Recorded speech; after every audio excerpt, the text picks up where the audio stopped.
This is Rajesh, welcome to RDN study. So friends, আজকে আমরা STGT পরীক্ষার জন্য যে সিলেবাস রয়েছে সেই সিলেবাস অনুযায়ী ইংলিশ থেকে একটি পোয়েম নিয়ে আলোচনা করব এবং যে পোয়েমটি আমাদের কাছে রয়েছে এই পোয়েমটি হচ্ছে লাভলিয়েস্ট অফ ট্রিস, লিখেছেন এই হাউজম্যান। তো প্রথমেই আমরা কবিতাটা সম্পর্কে বিস্তারিত আলোচনা করব, তারপর রয়েছে আমাদের কাছে সামারি, তারপর রয়েছে কবিতাটির মিনিং, তারপর আমাদের কাছে রয়েছে কিছু প্রশ্ন। তো কতগুলো প্রশ্ন রয়েছে আগে আপনাদেরকে দেখিয়ে দিচ্ছি। তো টোটাল প্রশ্ন হচ্ছে আমাদের কাছে দেখতে হবে, তো অনেকগুলি প্রশ্ন ইনক্লুড করা হয়েছে, টোটাল হচ্ছে 37। ওকে, তো টোটাল প্রশ্ন কত? 37। তো আমরা প্রথমে আলোচনা করব কবিতাটাকে নিয়ে একদম বিস্তারিতভাবে, তারপর সামারি, তারপর প্রশ্নগুলো নিয়ে আলোচনা করব। তো প্রথমে আমরা শুরু করব কি কবিতা, মানে কবি যে কবিতাটি লিখেছেন এটি নিয়ে বিস্তারিত আলোচনা হবে। তো লাভলিয়েস্ট অফ ট্রিস লিখেছেন এই হাউজম্যান। তো এই হাউজম্যান একটি কবিতা লিখেছেন কিসের উপর ভিত্তি করে? একটি গাছের উপর ভিত্তি করে, বা একটি গাছ দেখে তিনি কবিতাটি রচনা করেছেন। তো প্রথমেই রয়েছে লাভলিয়েস্ট অফ ট্রিস দ্য চেরি নাও। এখানে কি বলা হচ্ছে দেখুন, বলা হচ্ছে গাছের মধ্যে সবথেকে প্রিয় চেরি গাছ। মানে কবি বলছেন যে কবি হয়তো বা অনেকগুলো গাছ দেখেছেন, তো দেখার পর কবি এখানে লিখেছেন যে লাভলিয়েস্ট অফ ট্রিস দ্য চেরি নাও, মানে সবচেয়ে বা গাছের মধ্যে সবথেকে প্রিয় চেরি গাছ। মানে এখানে যে গাছগুলো রয়েছে তার মধ্যে সবথেকে প্রিয় হচ্ছে চেরি গাছটি। তো মনে রাখবেন কোন গাছটি? চেরি গাছ। হ্যাঁ, is Hang with Bloom along the বো, নিচের ফুল ও ঢালের সঙ্গে বরফে ঢাকা। কবি বলছেন যে এই যে গাছটা কবি দেখতে পাচ্ছেন, যেটি হচ্ছে চেরি, যেটি হচ্ছে সবচেয়ে প্রিয়তম গাছ, যেটি হচ্ছে সবচেয়ে প্রিয় গাছ, এই গাছটি ফুল এবং ঢালের সঙ্গে বরফে ঢাকা। মানে কবি যে দেখতে পাচ্ছেন, বা যখন কবি গাছটিকে দেখতে পাচ্ছেন, কবি দেখলেন যে এই যে চেরি গাছটি রয়েছে এই গাছটির মধ্যে ফুল ফুটে আছে, হ্যাঁ, এবং ঢালের মধ্যে কি রয়েছে? বরফ। মানে একদম গাছের মধ্যে ফুল তো ফুটেই রয়েছে এবং বরফে ঢেকে আছে। তো তার জন্য কবি মানে এই গাছটিকে বলেছেন একদম প্রিয় গাছ, কারণ হচ্ছে গাছটিকে দেখতে খুবই সুন্দর লাগছে, তার কারণ হচ্ছে ফুল রয়েছে সঙ্গে বরফে ঢাকা রয়েছে। and stands about the woodland right wearing white for Easter tide, এবং দাঁড়িয়ে আছে জঙ্গলের ভেতরের রাস্তার পাশে। কবি বলছেন এই যে গাছটি, চেরি গাছটি, যেখানে রয়েছে ফুল এবং বরফে ঢাকা, এত সুন্দর চেরি গাছটি দাঁড়িয়ে আছে জঙ্গলের ভেতরে, মানে একটা বনের ভেতরে, কিন্তু রাস্তার পাশে। এখন প্রশ্ন হচ্ছে এই জায়গাটা ভালোভাবে আমাদের বুঝতে হবে, মানে চেরি গাছটা কোথায় ছিল? জঙ্গলের ভেতরে, কিন্তু রাস্তার পাশে বলতে দেখবেন জঙ্গলের ভিতর দিয়ে যদি মানুষ চলাচল করে কিছু জায়গা নিয়ে একটা রাস্তা তৈরি হয়। হ্যাঁ, মানে রাস্তা তৈরি হয় বলতে রাস্তাটা বানাতে হয় না, হাঁটতে হাঁটতে কি হয়ে যায়, একটি রাস্তা তৈরি হয়ে যায়।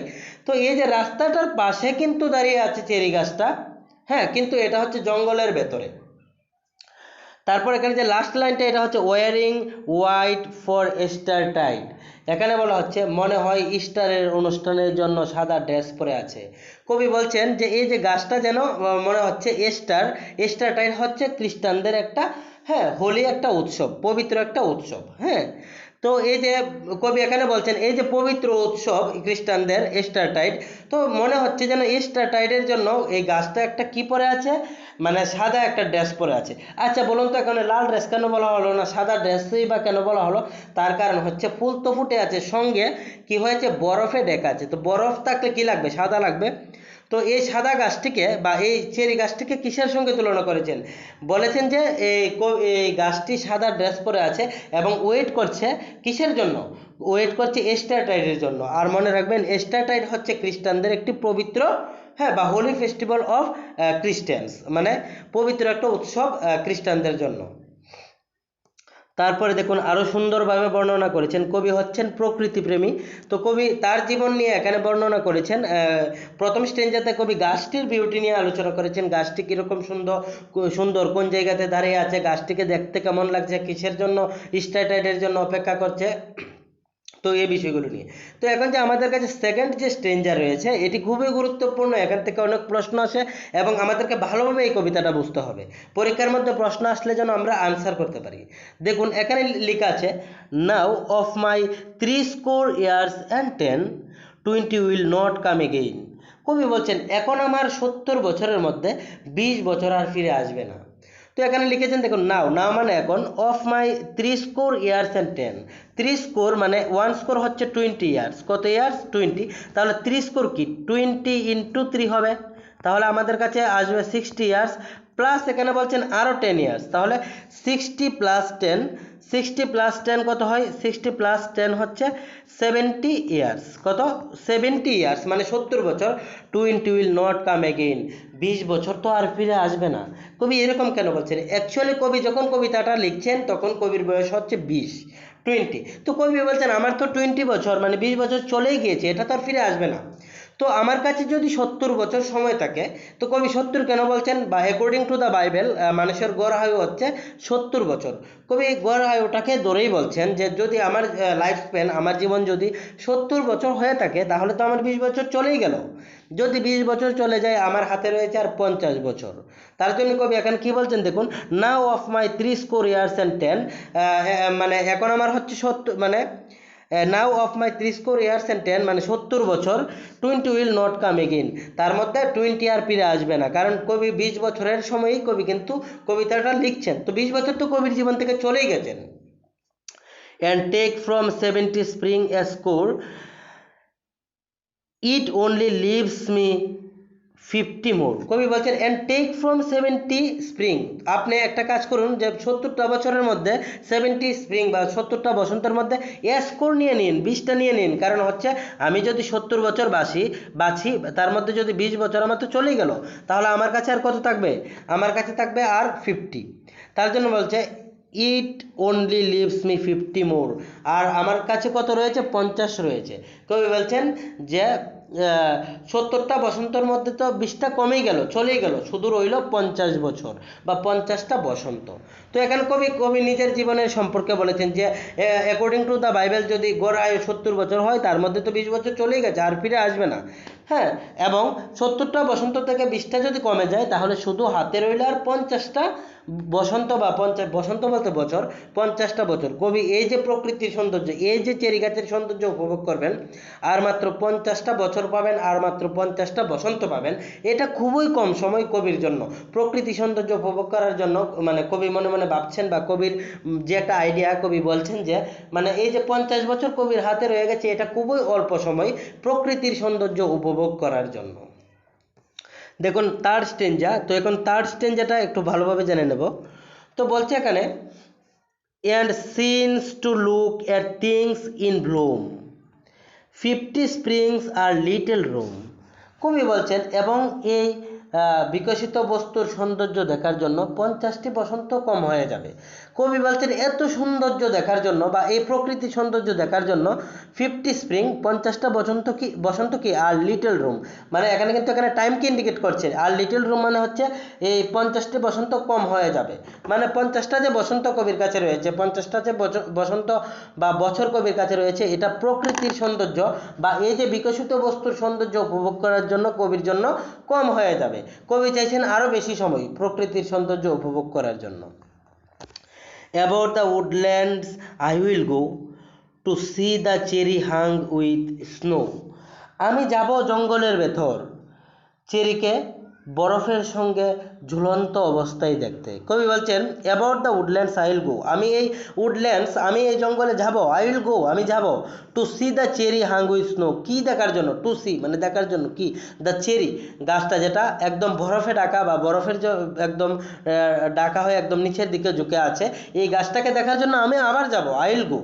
হ্যাঁ, তাহলে কবিতাটির মাধ্যমে কবি প্রথমে প্রাকৃতিক সৌন্দর্যের কথা বলেছেন, তারপর জীবনের কথা বলেছেন, পরবর্তী সময়ে বলেছেন তিনি আবার সেই জঙ্গলে যাবে, সে বসন্ত।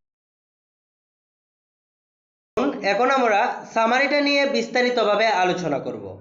তো এখানে যে সামারিটা লেখা আছে এটা হচ্ছে loveliest of trees by A Housman is a lovely rhyming poem that describes the joy a speaker takes from blooming cherry blossom trees। তাহলে দেখুন চেরি ব্লসম ট্রিজ, কবি এখানে বলা হচ্ছে সামারির মধ্যে লাভলি অফ ট্রিস্ট, এই যে কবিতাটা বা লাভলিয়েস্ট অফ ট্রিস্ট যে কবিতাটা, এটি লিখেছেন এই হাউসম্যান। এবং এই হাউসম্যান এখানে বলেছেন যে গাছটার সৌন্দর্যের কথা।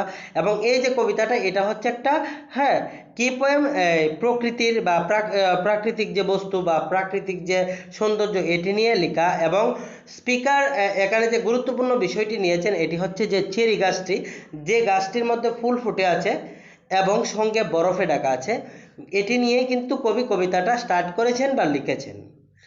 The poem details the speaker's age, the fact that he loves looking at nature, and the unavoidable truth of human experience. কবি কি করেছেন এখানে, তার যে বয়স, হ্যাঁ, বয়সটাকে একদম ডিটেলসে আলোচনা করেছেন। তারপর এখানে তিনি যে প্রকৃতির বা প্রাকৃতির যে সৌন্দর্যের বিষয়টা রয়েছে, সেই বিষয়টা উপস্থাপন করেছেন। এবং মানুষের যে সত্য একটা বিষয়, বা হিউম্যান এক্সপিরিয়েন্স বা এক্সিস্টেন্স, মানুষ কত বছর বাঁচে, এই বাইবেলের দ্বারা যে গড় আয়ুটা, এটি নিয়েও কিন্তু বিস্তারিত আলোচনা করেছেন। টাইম ইজ লিমিটেড, এবং সময় হচ্ছে কি লিমিটেড, সীমিত। Therefore, the speaker declares he needs to spend all the time he can while he is still alive looking at these trees he loves. এখানে কবি দেখুন কি উল্লেখ করেছেন। কবি বলেছেন যে কবি একদম ডিক্লেয়ার করেছেন যে তার যে লাইফ, তার লাইফটা রয়েছে, এবং তিনি এই যে লাভলি যে গাছটা রয়েছেন, মানে চেরি গাছটা, এটার সৌন্দর্য উপভোগ করবেন এবং এটাকে সবসময় দেখে যাবেন। The tree is a symbol for the wider nature world and all beautiful fulfilling things. আর এখানে যে গাছটা, এই গাছটা কিসের সিম্বল? এই গাছটা হচ্ছে ন্যাচারাল যে ওয়ার্ল্ড, আমাদের যে প্রাকৃতিক যে সৌন্দর্য রয়েছে, এই বিষয়টা, বা যে বিউটিফুল কোনো জিনিস রয়েছে, সেই জিনিসের উপর কবি এই যে গাছটা রয়েছে, সেই গাছটাকে ধার করে উপভোগ করেছেন। মানে কবি এই যে গাছটা দেখেছেন, এটা কি, গাছটা হচ্ছে একটা ন্যাচারাল যে সৌন্দর্য বা পৃথিবীর যে সৌন্দর্য রয়েছে, এই গাছটাকে সিম্বল করে বলা হয়েছে। The moral of the story is that one should not waste their life on things that do not please them. এবং মোরাল অফ দ্য স্টোরি হচ্ছে, বা এই কবিতাটার যে মোরাল, এই বিষয়টা হচ্ছে একজন মানুষের সময় নষ্ট করা উচিত নয় যে বিষয়গুলো তাকে আনন্দ দেয় না। কবি বলেছেন যে বিষয়গুলো কবিকে, মানে যে বিষয়গুলো মানুষকে আনন্দ দেয়, সেই বিষয়গুলো নিয়েই থাকা দরকার। তো মিনিংটা আর এখন আলোচনা করছি না, আপনারা মিনিংটা এখান থেকে দেখে নেবেন। এখন আমরা প্রশ্নগুলো নিয়ে বিস্তারিত আলোচনা করব। তো এই হাউসম্যান ওয়াজ বর্ন অন 26 মার্চ 1859. এই হাউসম্যান ওয়াজ ডাইড অন 30 এপ্রিল 1936. এই হাউসম্যান ওয়াজ বর্ন ইন, কবি কোথায় জন্মগ্রহণ করেছেন? ইংল্যান্ডে। অকুপেশন ছিল classicist and poet. According to the poet হবে এখানে, according to the poet the loveliest of trees is, কবির মতে সবচেয়ে প্রিয় যে গাছটি, এটি কি? Cherry tree. When the poet wrote the poem he was 20. কবি যখন কবিতাটি লিখেছিলেন, কবির বয়স তখন কত ছিল? 20 বছর ছিল।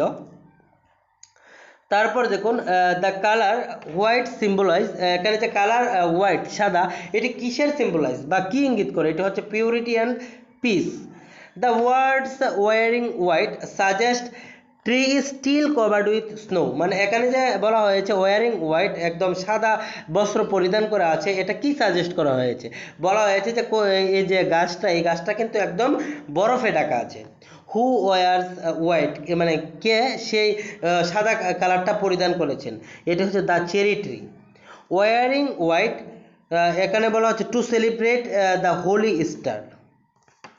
তারপর দেখুন, about which season is the poet talking in the poet loveliest of trees, মানে কবি এখানে যে কবিতাটি রয়েছে, এটা কোন সিজনের বর্ণনা করেছেন? এটি হচ্ছে স্প্রিং। হোয়াট ইজ এস্টারটাইড, দেখুন হোলি ফেস্টিভ্যাল অফ দ্য খ্রিস্টান। তারপর বলা হচ্ছে 13 number, and stands about the woodland right, what does stand about the woodland right, এখানে বলা হচ্ছে the cherry tree. And stands about the woodland right, মানে গাছটি যে বলতে এখানে বোঝানো হচ্ছে যে এই যে গাছটা যে কি হয়ে আছে একদম উডল্যান্ড যে বনভূমিটা রয়েছে এখানে যে রয়েছে হোয়াট ইজ উডল্যান্ড রাইট, এখানে বলা হচ্ছে the way that runs through the forest, মানে বলতে উডল্যান্ড রাইট বলতে রাস্তাটার বিষয়ে বলা হচ্ছে যেটা একদম ফরেস্টের ভিতর দিয়ে বনভূমির ভিতর দিয়ে চলে গেছে। According to the Bible the normal life span of a man is 70 years. তো বাইবেলের মতানুসারে একজন মানুষের যে একদম গড় আয়ু রয়েছে এটা হচ্ছে 70 বছর। Now sorry how many years are left from the poet to enjoy the beauty of spring, আর কত বছর রয়ে গেছে কবির কাছে এই যে বসন্তটা অনুভব করার জন্য বা দেখার জন্য, এটা হচ্ছে 50 years. 3 score years and 10 equals to 70 years। 3 score 1 score হচ্ছে 20 ইয়ার্স, তাহলে 3 score হচ্ছে 20 ইন্টু 3 আমাদের কাছে আসবে 60, তার সঙ্গে বলছে আরও 10 ইয়ার্স, তো আরও 10 প্লাস করব তাহলে আমাদের কাছে চলে আসবে 70 years. According to the poet 50 years are not enough to enjoy, কবির মতে 50 বছর একদম যথেষ্ট নয় এনজয় করার জন্য। কি এনজয় করার জন্য, কিসের আনন্দ উপভোগ করার জন্য? দ্য বিউটি অফ নেচার, প্রাকৃতিক সৌন্দর্য উপভোগ করার জন্য। 20 উইল নট কাম এগেন, মানে আর 20 বছর ফিরে আসবে না। সাজেস্ট, কি বোঝানো হয়েছে? 20 স্প্রিং মানে 20টা বসন্তের কথা বলা হয়েছে, মানে 20টা বসন্ত, এক বছরে তো একটা বসন্তই চলে আসে, তাহলে কবি 20 বছর কাটিয়ে নিয়েছেন, তাহলে তো 20টা বসন্ত চলে গেছে। বছরে তো একটা বসন্ত আসে, স্প্রিং তো বছরে একবার আসে, তো 20 বছর কবির, তাহলে 20টা বসন্ত কিন্তু মানে একদম চলে গেছে, এটার কথাই কবি বোঝাতে চেয়েছেন। Eastertide is observed according to the Bible, আর এস্টারটাইড কিসের অনুযায়ী বা কি অনুযায়ী অবজার্ভ করা হয়, এটা হচ্ছে বাইবেল। 50 স্প্রিং আর little room, here little room means short life span, মানে কবি বলেছেন যে 50 স্প্রিং 50টা বসন্ত হচ্ছে ছোটো একটা রুম, মানে এখানে কিন্তু টাইমের কনটেক্সটে কবি এই কথাটা বলেছেন। তাহলে হিয়ার মানে এখানে লিটল রুম মিনস ছোট্ট রুম বলতে কি বুঝিয়েছেন? শর্ট লাইফ স্প্যান, ছোটো একটা জীবন, যে আমাদের যে লাইফ স্প্যানটা এটার কথা বুঝিয়েছেন। And take from 70 spring a score, what does the word spring means here, বলতে স্প্রিং বলতে কি বুঝিয়েছেন? ইয়ার মানে বছর, মানে একটা স্প্রিং বলতে একটা বছরকে বুঝিয়েছেন। কবি বলছেন 70 স্প্রিং মানে 70 বছরের কথা বুঝিয়েছেন। And take from 70 spring a score, এখান থেকে 70 স্প্রিং নিয়ে নেন। তা what does score mean, score বলতে কি বোঝানো হয়েছে? 20 বছরকে, একটা স্কোর হচ্ছে 20 বছর। কবি বলছেন যে এখন 70 স্প্রিং আমার হাতে রয়েছে, 70টা বসন্ত রয়েছে, তার মধ্যে থেকে স্কোর নিয়ে নেন, স্কোর মানে 20টা নিয়ে নেন, তাহলে 70 থেকে 20 মাইনাস করলে তো আমাদের কাছে 50 থাকে। তো বুঝতে পেরেছেন তো, 50 তো থাকবে, কিন্তু স্কোর বলতে কি বুঝিয়েছেন? স্কোর বলতে 20 বুঝিয়েছেন। তারপর দেখুন 50 স্প্রিংস আর little room, what does the word room means, room বলতে টাইমকে বুঝিয়েছেন বা লাইফ স্প্যানকে বুঝিয়েছেন। তারপর দেখুন and seems to look at things in bloom, what does the things refers to here? বলা হচ্ছে the cherry tree covered with white flowers now of my 60 years and 10, here এখানে হবে HERE here, score means 60 years, 3 score means 60 years মানে 20